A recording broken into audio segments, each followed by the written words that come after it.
What up, guys? Thank you for joining today.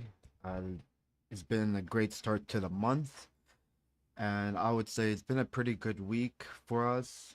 Um, yeah, and we're approaching the middle of August, and I think this is gonna be a very interesting week that we have ahead. We have a lot of data coming out, which we'll talk about. But anyways, the schedule for today will be pretty much the same. We'll talk about macro. We'll do some charting, BTC, ETH, Sol. I'll look at Zcash for you guys. Uh, I'll talk as well about what type of economy we're entering. Uh, I'm starting to see a really nice trend in terms as called like the social economy. I'm seeing a trend over there, so I'm gonna talk about that. And I'm gonna talk about the perp dex meta and whatnot, because there's a reason why I'm pushing it, and it's going to be a bullish narrative for this coming cycle. Yeah, that's gonna be pretty much the agenda for today. So let's get into it. All right, so give me a second here. So for last week, we had the July jobs data come out, and the jobs were not great. The data was not great. Um, but it didn't look like there was like a lot of layoffs in the data. It was more like they're hiring less people. So because of the job data, we saw the CME rate hike probability change, and because of that, the stock market rallied, markets went up, because we're not going to see, based on the data that we saw, it's less likely we're going to see a rate hike, right? So before I decide if we are going to see a rate hike or not, I need to look at the CPI, the PPI, and the retail sales data, right? So when that report came out, the odds changed, stock market went up. So people took it as like we're starting to take bad economic news as good market news because of that, because we reduced the chance of a Fed hike, right? As well, when we look at oil and whatnot, oil tanked. Well, not tanked, oil went down. And as I said earlier to you guys, we don't want to see oil stay above $90 for too long. The market will have to go into a correction mode. And quickly, we broke out. Well, we went to 92, $93, and then we quickly recovered below. So this is a good sign as well. Bond yields went down. So all of this is a pretty good sign so far. As well, we had some AI earnings come out. They were strong, but as well, this is becoming the expectation. So we had like AMD beat what do you call it, the forecast, but it still got sold hard. So it's like the market's telling us the good numbers are no longer good enough. This is the expectation. This is what we expect. We do expect amazing numbers.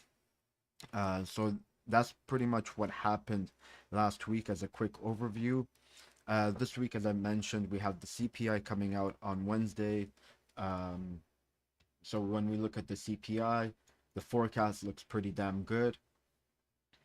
For year over year, is saying it's going to come down. But if you look at the core CPI, it's showing that it's going to go up 0.3% compared to last month where it was 0%. But the core CPI year over year is expected to go down, while the PPI is expected to go up. And as well, we kind of expected what do you call it, July's data to have bad PPI numbers, because that's when we saw oil pump, right? And that's the majority of the inflation, by the way. And we got CPI on Wednesday, PPI on Thursday. We got the retail sales data on Friday, and pretty much the retail sales would tell us if the consumer's still holding up. Okay. So again, just a quick reminder that the CPI tells us more about today's inflation, while the PPI tells us about tomorrow's inflation, right? So it's important to keep that in mind.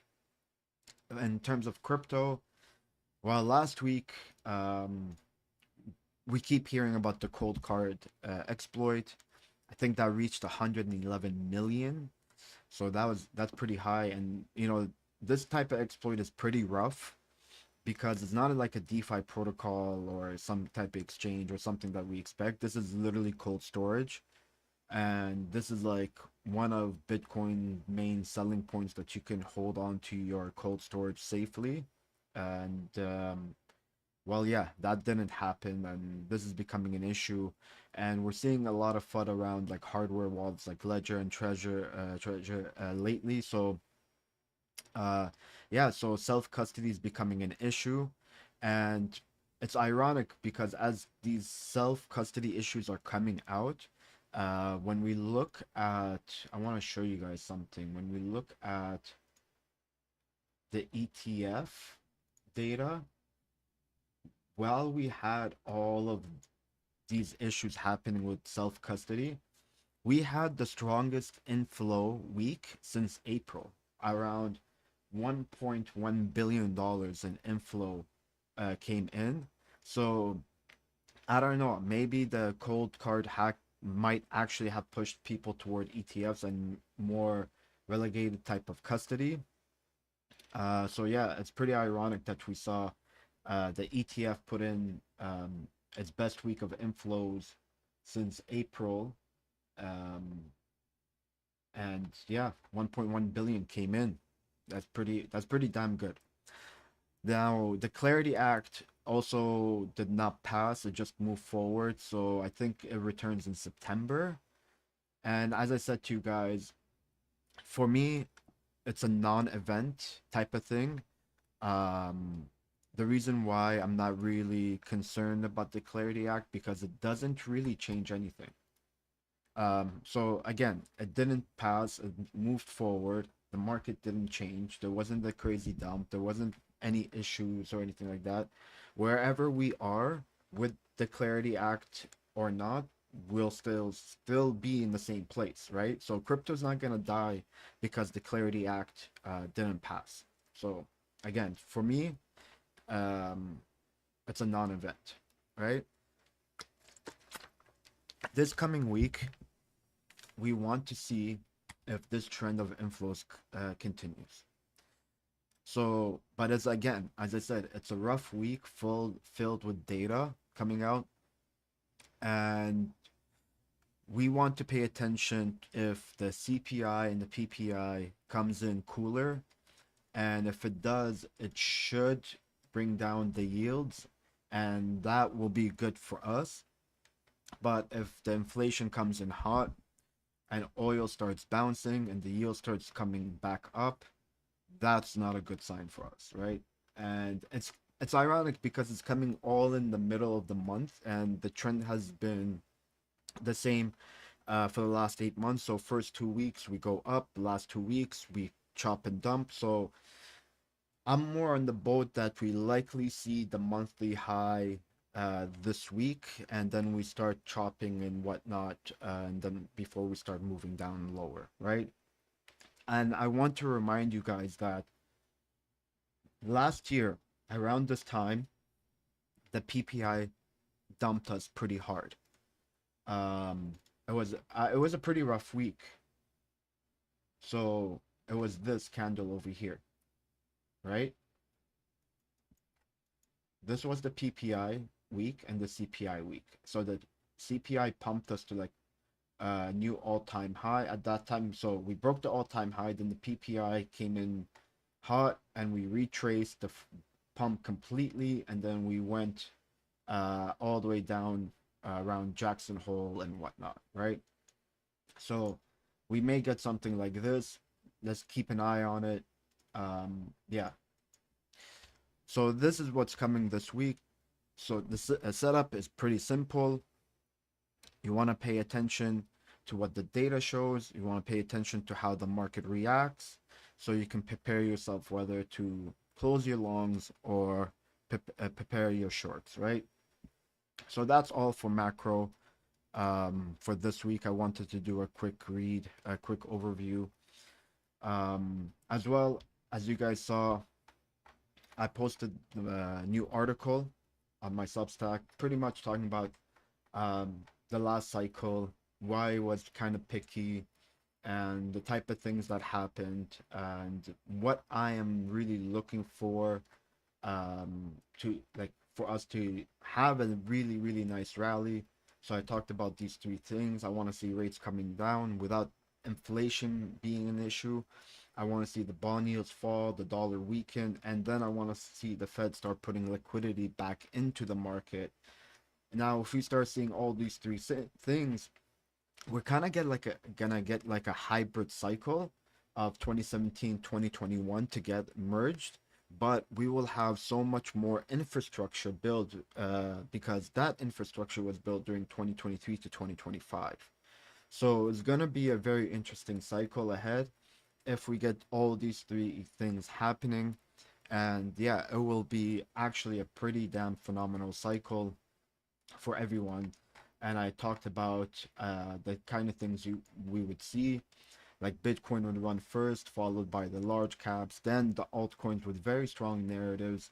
And I'll talk about that. And then people would really start dumpster diving. And that's when I say dumpster diving, I'm not talking about really low caps, NFTs, just the dumbest shit ever. And everything is just pumping. And then everyone is a genius season. So if we get that type of situation macro, this is the type of cycle we could be facing. And remember, if you get that type of macro situation and this type of cycle, you really, really have to understand during this period of time, nobody cares if an asset deserves to pump. We only will care how far it can go. It's really important you understand that. So you will need to like switch your mindset, be like, where is the money flowing and how can I take advantage of it? And that moves me to my next point. I wanted to talk to you guys like what I am seeing now is we're kind of building a very strong social economy. So I talked about it in again my first Substack. Um, why the next bull run may look dumber than the last one, right? And I talked about how people are looking for trades, right? And I mentioned FOMO here. If apps like FOMO and similar products keep growing, more retail flow may get shaped inside those ecosystems before it ever becomes obvious on the timeline. So this is really important because now you got apps like FOMO, Pump Fund, where they are integrating trading and social media together, and people are able to launch meme coins and whatnot on Pump Fund and all that type of stuff. But this is really becoming important because this is where the first set of trades are happening before they reach Twitter, and we're seeing more and more of that as well. The biggest influencers right now in the world are becoming streamers. Like I'll give you guys an example, and this actually recently happened, and it's pretty crazy. So um, the other day, Neon came to Toronto, and he passed by my house. Like he was around my house. He parked there. He was meeting fans and whatnot. I shit you not, they closed down my whole area. There was cops everywhere, police every fucking where. Like you really couldn't go enter the plaza, you couldn't go anywhere. It was everything was closed off. It was like as if the fucking president came to visit, and the crowd that came to see him was fucking insane. It was fucking insane. Now, that's what happened when Neon visited. Before Neon came, during the World Cup, Ronaldinho came to the same fucking area, came to the same plaza. There was zero cops. There was a small fan base, nothing crazy. All right. And it was like a normal person that came through. I'm talking about Ronaldinho, Ballon d'Or winner, World Cup winner, Champions League winner, Barcelona player, AC Milan player, top 10 greatest Brazilian players of all time, very famous, and there was no cops needed. But this guy who's just a streamer, they had to literally shut down the area so he can grab a chicken shawarma. So we are entering a social economy, and we need to understand that when you're trading on chain, you need to find the gap between social metrics and finance. That's as well brings me back to the cat coin thesis that I wrote, right? And that's when it clicked to me. Maybe I'm not actually bullish enough on cat coins because this is where you need to find gaps between finance and social metrics. The biggest influencers and everything is coming from social metrics, right? And we can take advantage of that in crypto where you can make money, right? So as I said in my cat coin thesis, the majority of memes on the internet are cats. There was like a huge difference between the amount of cats being posted on TikTok and Reddit and everywhere else compared to dogs. But in finance, like crypto, the market cap was 400 over 400x difference. So that was the gap. That's why if you want to enter this trend, well, this cycle, you need to, okay, where are the gaps between social metrics and market cap that I can take advantage of, right? And we're gonna see that with FOMO. We're gonna see that with Pump Fund. Now I'm expecting Pump Fund to actually have a very great cycle once we bottom out. So Pump Fund again, and Pump Fund meets two metrics that I talk about. Now, I talked about the social metric aspect, but as well, it is an exchange token. So exchange tokens are bullish. They generally do well in bull cycles, right? So again, going back, you got actual billionaires wanting to meet streamers so they can increase their social points, right? And imagine these people are like 20 years old and they're shaping the opinion someone can have of you, right? Someone that's worth 500M does not need social, what do you call it, influence, but it's the one thing that's actually missing in their life. And so there are famous TikTokers out there that interview billionaires because, again, it's just like a, what do you call it, an ego thing of some sort. Everyone wants attention of some sort. So this social economy is, I feel like it's going to be a very, very big thing this coming cycle, and that's where you're going to find a lot of the alpha. And Ansem is a very good example. He may be getting support from Pump Fund and whatnot, but bro, there are people literally dick riding him like crazy, right? So we are going, like, when it comes to on-chain season, you need to be betting on the social metrics aspect more so than anything else, and that's how I'm going to be approaching on-chain trading, right? um the other meta, you really need to be farming perp dexes, right?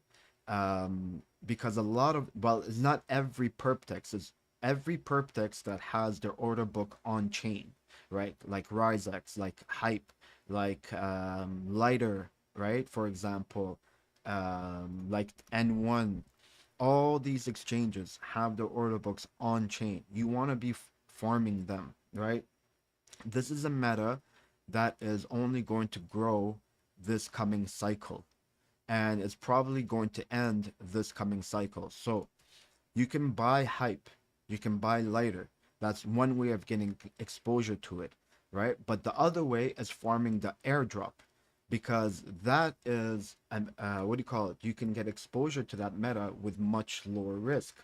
So we have like a lot of the exchanges that I have showed you guys have that very same fundamentals, right? So variational is one of them. Nado is another one. Nado is a hybrid one.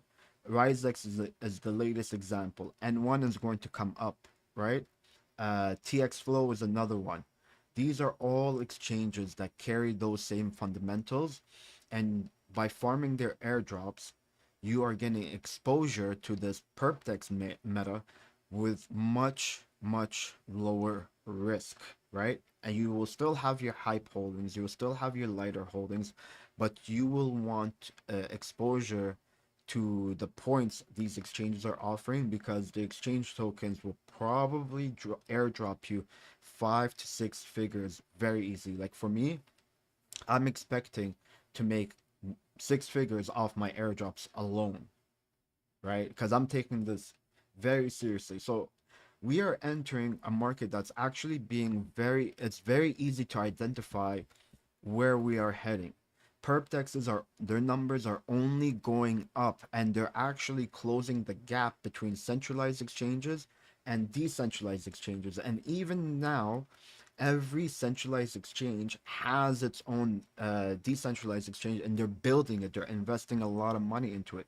So Aster is for Binance, Apex is for Bybit, TX Flow is for BloFin, right? So even they are making the switch slowly, because this is where crypto is headed towards, right? So if you don't want to farm it, that's fine, but you still want to buy like hyper liquid. You still want to buy some lighter. You still want some exposure to this meta while having on-chain exposure to where you find social metric gaps and you take advantage of it, right? Those, I think the trend for this coming cycle is really building in front of us, and it's actually becoming very obvious what we should allocate some of our spot holdings onto, right? Now, I'm gonna chart as well pump fund for you guys because I think FOMO doesn't have a token, and as well I didn't invest in it in the angel round or whatever. I didn't even get that opportunity, to be honest with you. But so the only way to get really exposure to that what do you call it, meta, is, for one, I'm doing cat coins, and we're seeing it now. I didn't expect cat coins to actually start pumping literally a month later after I wrote my Substack, but now everything is cat coins, everything, and everyone's trying to create a new one, right? And as well, as I said, pump fund. So anyways, I wanted to talk about those points as well. Let's go into some charting.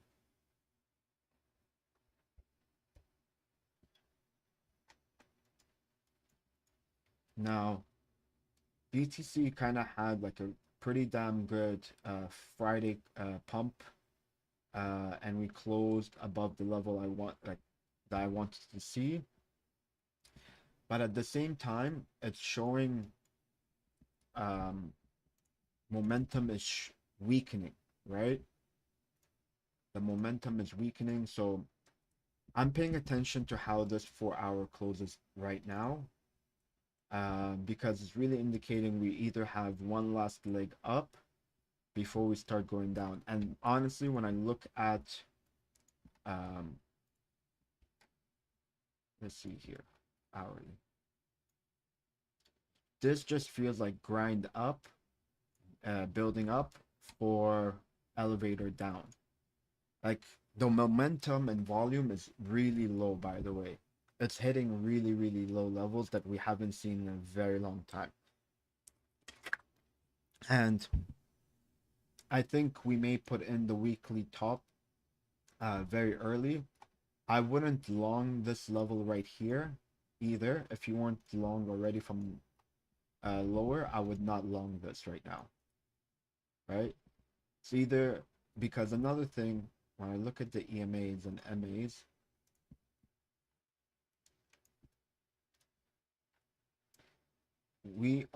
you are better off. See, the 200 on the 12 hour is right at the top of the range as well. So you may catch a long to the top of the range, and that might be actually a good short opportunity. 6-7. look at 6-7. Um, but yeah, the 4 hour closed nicely on Friday, as I mentioned. We have reclaimed the trend. It's actually building a very nice trend in the 4 hour. So that's why a gap fill to here would make sense. And then we start working our way down. We're not gonna be straight down. We may chop a little bit, then it'll be a hard drop. Um, as well, this was the level that I wanted to see us break, and we did a little bit of fake outs, but ultimately it did not break. We did not fill the gap here. Um, but yeah, so on the 4 hour, the trend is looking good. On the 12 hour, we're not in a bullish trend. You gotta keep that in mind. We're not in a bullish trend yet. We're still below the 200s, but we look like we're gonna do a nice gap fill over here. Now, on the daily, the gap fill to the 189, 100 MA makes sense because we'll still be near the top of the range. So I think this is more short territory. And if we break above it, I would say get the fuck out. And we may actually then at that point hit the 70s. But at the same time, with the weak momentum that we're seeing, I don't see a move yet to the 70s. I think the top of the range is going to be really, really hard to break. So 6-7 for me is the short that I'm really looking for. But I'm gonna be patient and see. We do have some bearish divergences forming up on the 4 hour, but it doesn't feel like it's going to roll over yet when I look at the hourly. All right. So again, the 4 hour that I want to see, um, what do you call it, hold, I would want to see the 50 EMA, 34 EMA hold on the 4 hour, which is 64.2. Okay.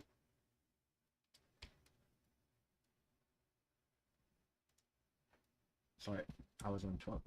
64.2 will be the 200s.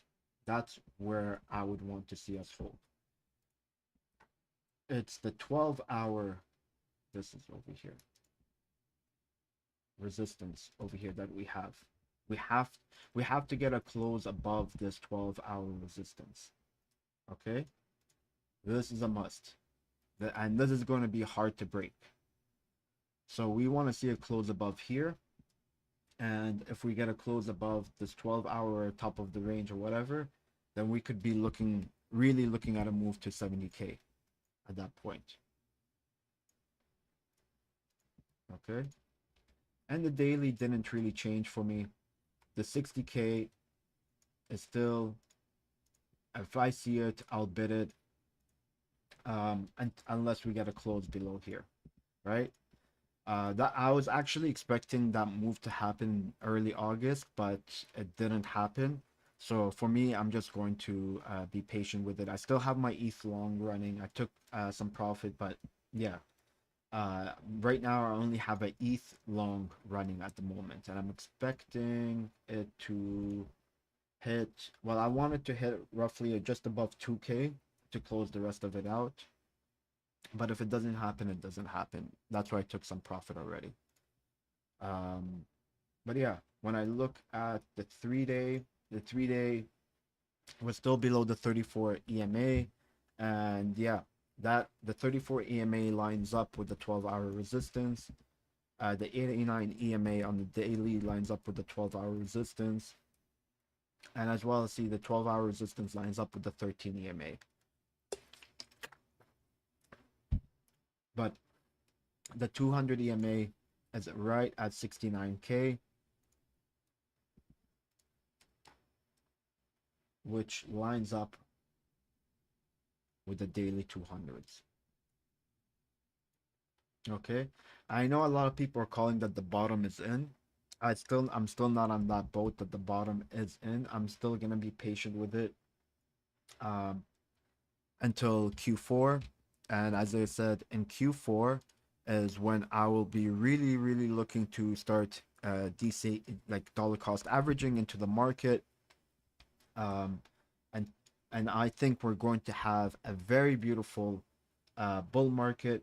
And in terms of what we're seeing, I think the Republicans may lose the midterms, so there's gonna be less fuckery going on with crypto um, when we enter 2027, which is exactly what we need. Um, but yeah, in terms of BTC, so again, just a quick recap for me. I think we're building a move to the 12-hour top of the range, to the 12-hour 200. If I see a lot of weakness there, I'm going to be entering a short. But yeah, other than that, if we close above it, at that point, I will want to long the pullback, which will probably take about 1 to 2 weeks, or 1 to 2 weeks, give or take, to happen. And from there, I'll look to long to 70K or so. All right, 69K to 70K. Other than that, if we start closing below the 200s on the 4 hour, I will be looking to short 64K to 60K. All right. But as I said, right now the 4 hour is showing that the trend is starting to get bullish for the short term. So it's looking like we are building that move to the top of the range. So let's see what happens from there. Okay. So that's what I have for BTC. Let's look at ETH.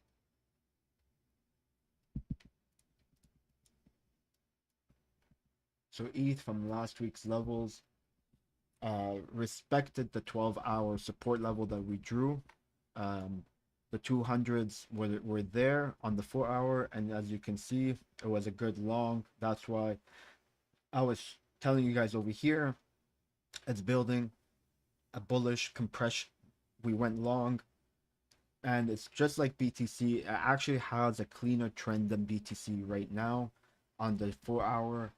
And I feel like see the difference between ETH and BTC. ETH is already at the 12-hour 200s,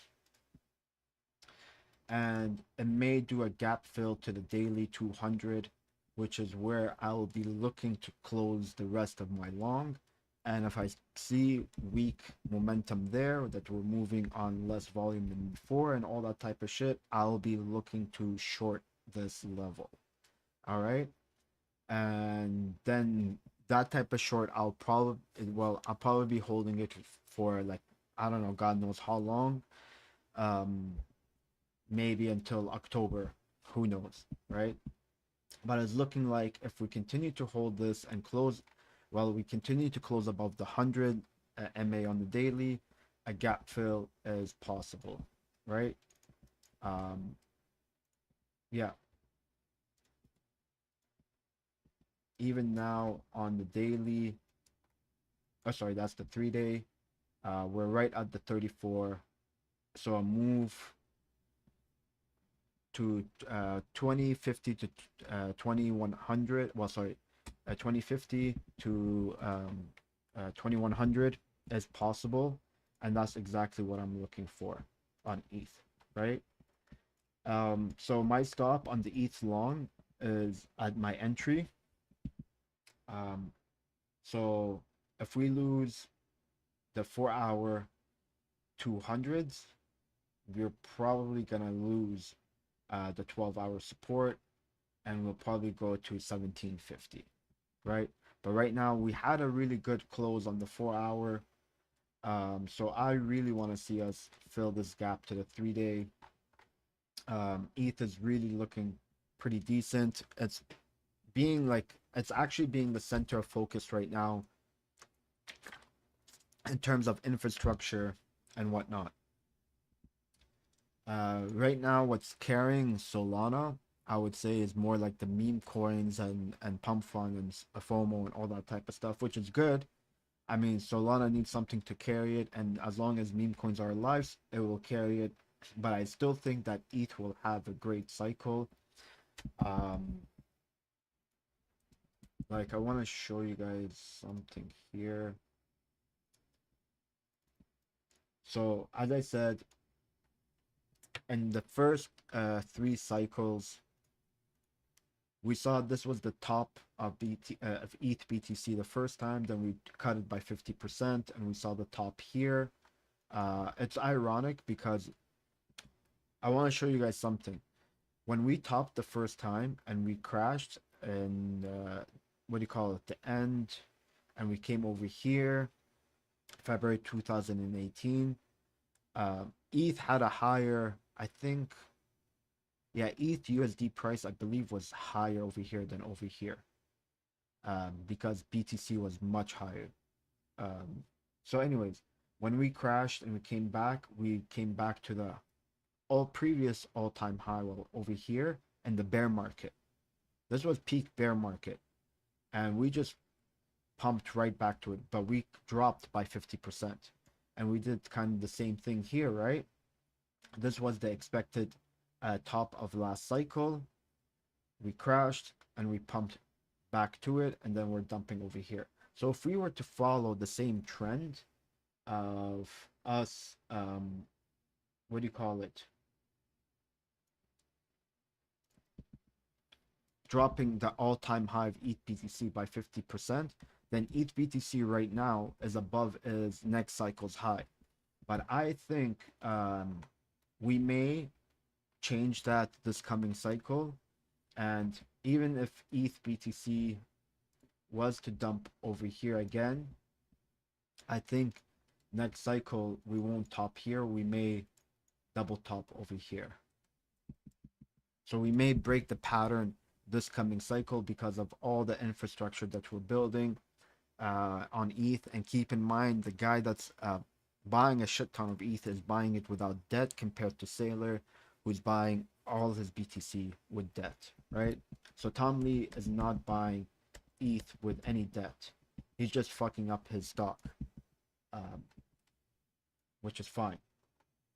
That's his choice. But there is no debt in any of his ETH.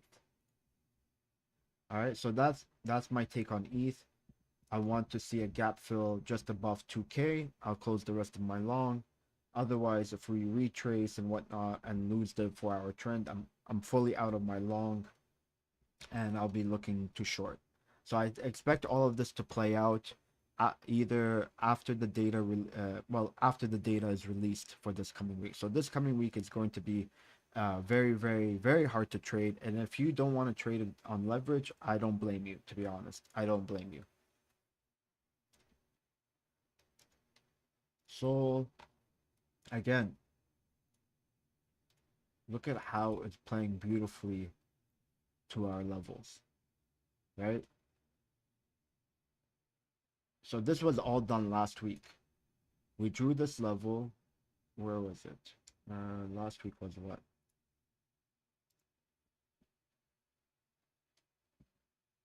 So we hit the daily support level that we drew.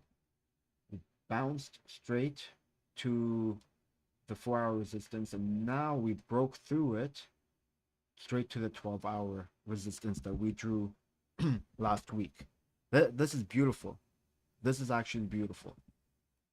So if you paid attention last week and you traded this, you made money. I didn't long Sol. I was on ETH instead. That was my fault. But yeah, Sol broke out of the 4-hour trend, just like BTC and ETH did. And Sol is right on the 12-hour 200. Look at that. And it tested it. It's finding resistance right now. Look at that. Daily, 100 MA, tap. So for me, I wouldn't long Sol right now, right? It's on the lower time frame. It made this move up on much weaker momentum. So give it some time. We might get like a pullback. You may want to long the pullback and get back. So if we get a tap of like $75 to 75 to 74.50, you would want to get long on Sol if that's your thing. Um, and we may long it to the top of the range of like 83, just above $80, right? Don't be surprised. Some people are calling for Sol to close at 150 by the end of the year. I don't think that's going to be the case. But yeah, let's see what happens. In terms of the daily, if we can get a close above the daily 100, well, this 12-hour level that we have marked out, a gap fill again is there to the top of the range of 80 something, $83 or so, right? Otherwise, if Sol starts closing below this 4-hour trend, we could be revisiting the $70, right? Now, in terms of the weekly trend, it's still not bullish. We're still not there. Um, we still need to get above 107 to $117 on Sol. That's when the higher time frame starts flipping bullish, right?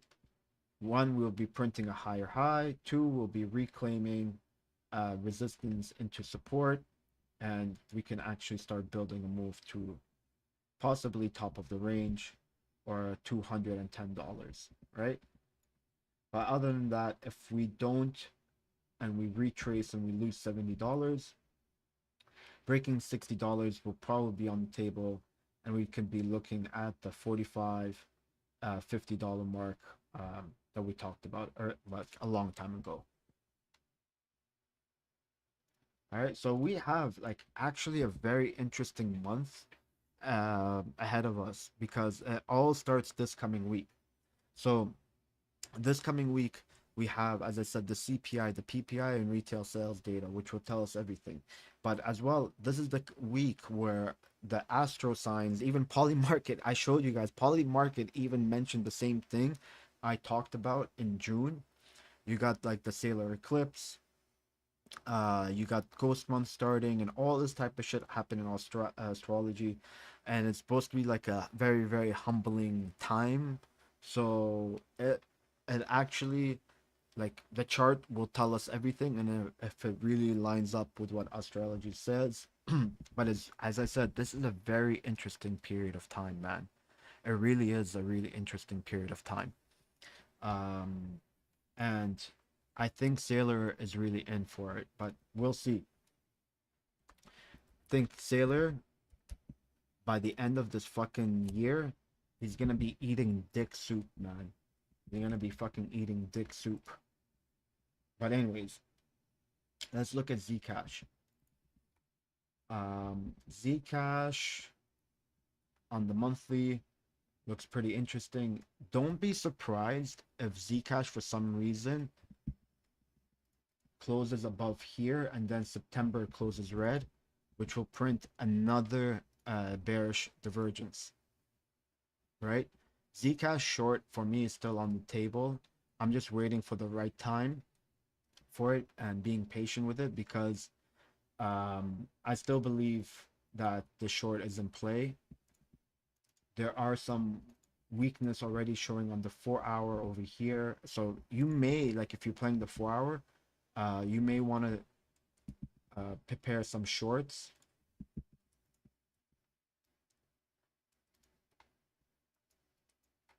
Let's say if for some reason we find support over here and it pumps back up, and then we come back down with a red candle and we closed, the tap over here will probably be a short because the momentum is really shrinking, and the reason why it pumped is because of this whole ironwood upgrade, and I think that's like whenever we see a protocol make an update or a chain make an update, it's usually sell the news, right? It's usually sell the news. as I said, guys, for me, I'm not a fan of privacy coins. I don't like to hold them in my portfolio anymore because they are usually the last things to pump. And when they do pump, it's like a bad sign to the market. Like you guys saw the Zcash pump. Um, like it was pretty insane. It was pretty insane over here. It started at the end of September. Like it was right there, right there. The signs were there. It wasn't infected by 1010. It was bought up instantly. And yeah, whenever you see privacy coins pump, it is death to the market. And I don't want to be holding a coin that marks the death of the market, to be honest. But yeah, Zcash is still a higher time frame short. When again looking at it, this was the exploit pump. This was the exploit pump. We came back, tapped resistance, retraced, came back, resistance rejected, came back, broke, rejected, rejected again. So unless we get above here, this may be a good short opportunity to 355. You just need a little bit of patience. If we get below here, we will likely sweep the exploit lows. And you want to be again, this type of setup needs patience. It needs patience if you want to play it. But below the exploit lows is we're going straight to the February lows. Okay, these are the levels that you want to pay attention to. So a quick recap: we broke, here's the exploit pump, came back, resistance rejected, came back, resistance rejected, rejected again at resistance, rejected resistance again. So if you want to short here, you can, but you kind of need a big stop just above, like I would say, um, above this pump over here, or you can be patient and see what happens if we get back here. Do we have more bearish momentum? Did the inflation data come out bad? Blah blah blah, blah, all that type of stuff. Take the short and write it down. To first TP would be 360. Then you move down your stop to entry. It'll probably, if we get over here to the 360 370 mark, it'll probably do a little pump to 450 and then continue low, sweep the exploit lows, and that's when you do another set of TP, probably do another fake out to like 360 before coming back down to the February lows of 180. Okay, and that will take some time to play out, but it's all over here where you get the confirmation. Okay, so this is how you could play the Zcash higher time frame short. We still got some time before you need to enter any of that type of stuff, right? So everyone is, I think the narrative that everyone's coming out with is that the Bitcoin OGs are buying Zcash and whatnot. I don't believe that to be true. They might have hired some Bitcoin OG KOLs or whatever, but I don't believe to be that true. Bitcoin OGs do not like Zcash. They prefer Monero. Okay, so this is Zcash, how I would look at it. Let's look at Pump Fund. Pump Fund, very, very clean trend, by the way, right now. Look, it's honestly on the daily, entered a bullish trend. But this is where it will have some sort of resistance. I think that was the level they announced buybacks, right?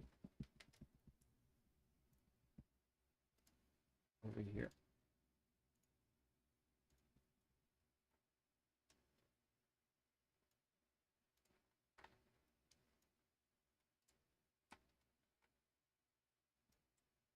So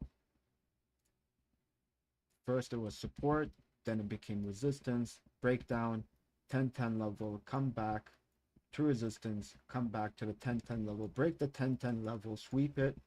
Now we're back probably straight here to resistance. So a close above this resistance level will probably send pump fund back to here to like half a cent. All right.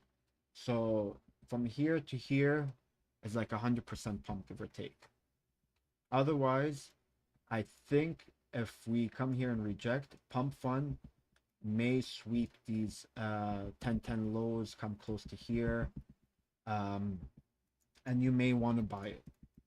Just even if you don't agree with them, and I don't, but I like making money and going back again to my Substack, as I mentioned over here in the mania phase.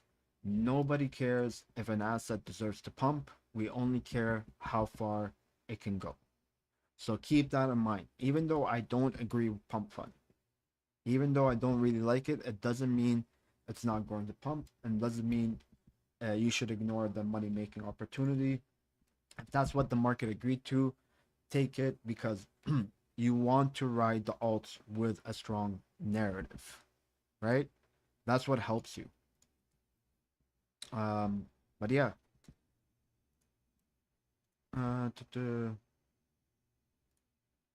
Now, do you guys have any questions? Any other charts you want me to look at?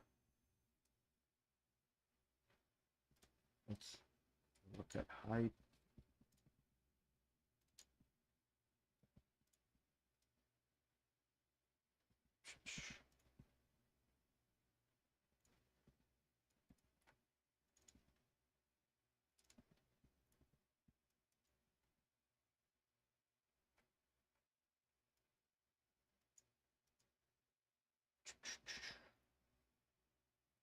Yeah,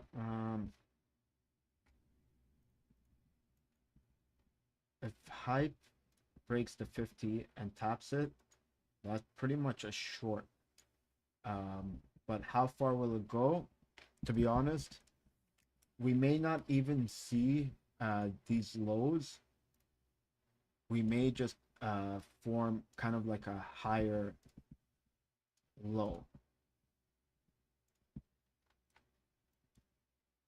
Like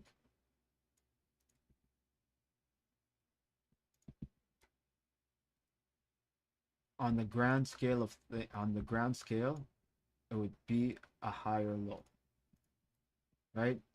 This trend line, ignore the trend line, but I'm just trying to paint you the picture.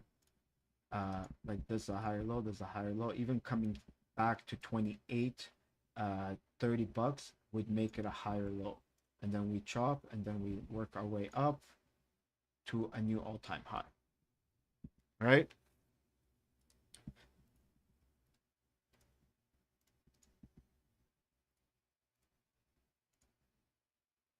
So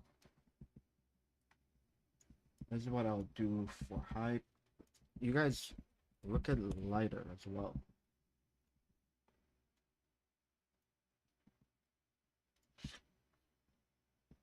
It's pretty crazy.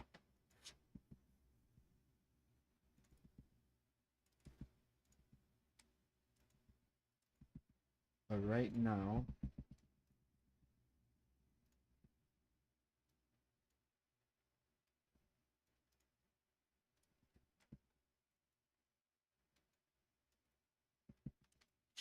again, lighter might be building a higher time frame short setup. Like we need further confirmation. One, we came back, we tested the supply, rejected so far. It's important that we get above 280, to be honest. But yeah, this reminds me what I'm seeing on lighter right now This reminds me a lot of the VVV setup that we saw earlier. So that's why you don't want to be uh, really quick to short it either. But Lighter is building a really nice chart, to be honest with you. A really nice chart that even if we retrace,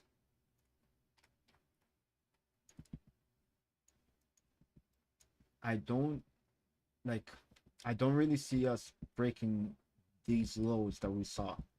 So for me, that's why again I'm being patient. I already sold my airdrop at a much higher price, so I'm just waiting. I'm gonna get back into Lighter. Um, for me, I know a lot of people are writing it off, but I'm not gonna be stupid and just write it off immediately.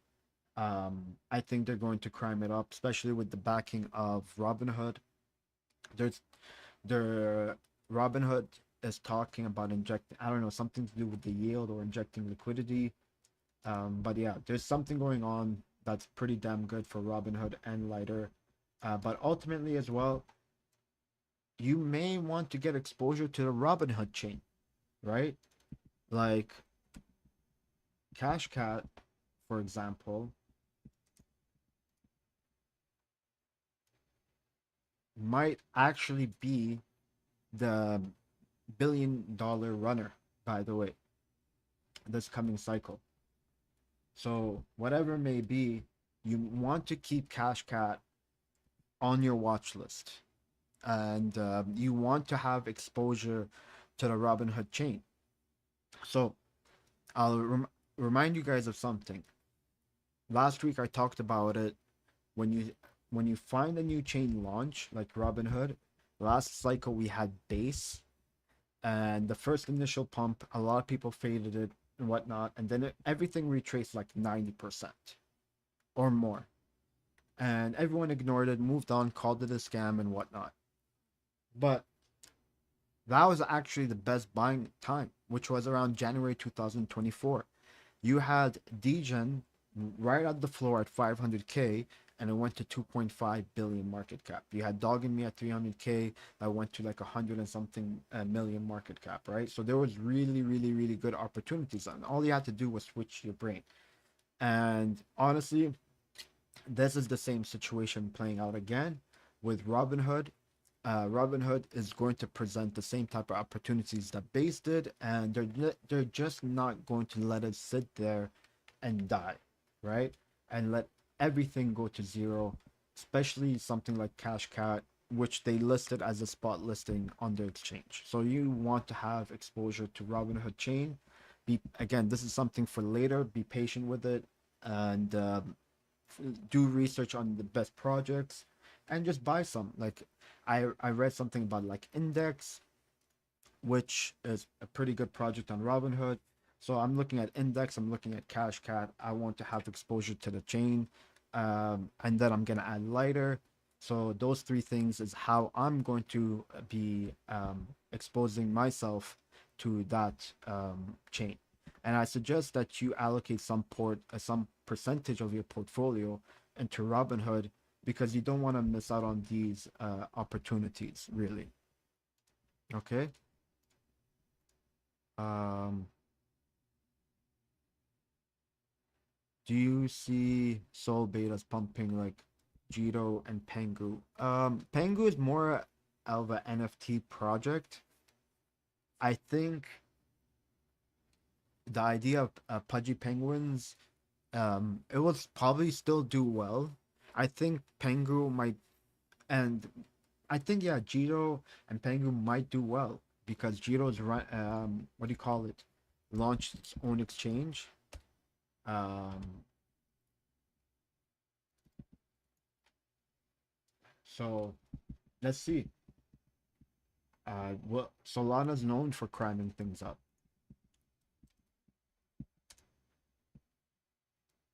Pengu's sitting right at his 10-10 lows, give or take. So here's the thing. We're looking at this. you need to be prepared for a long set of this before the takeoff. Are you prepared to have your conviction tested like this for like 450 days before the takeoff? That's the question you need to have. If we keep seeing this, you want to, what do you call it, allocate yourself for the actual breakout, um, where it could come back to all-time high or go into price discovery. So a lot of altcoins are going to be like this. Now, Render is on my list because it's AI infrastructure.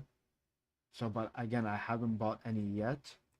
Um, but yeah, this one is more of a fundamental play. I'm gonna keep an eye on it. If we get to the 10-10 levels, I'm buying for sure. But yeah, give me 1 second, guys. I'll be right back.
All right, I'm back, guys.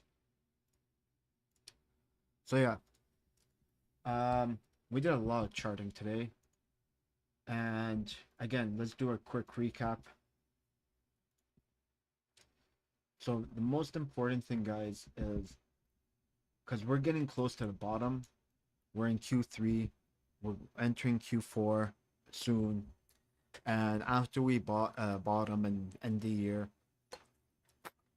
you want to have a really calm, open mind about the metas that are running across the cycle.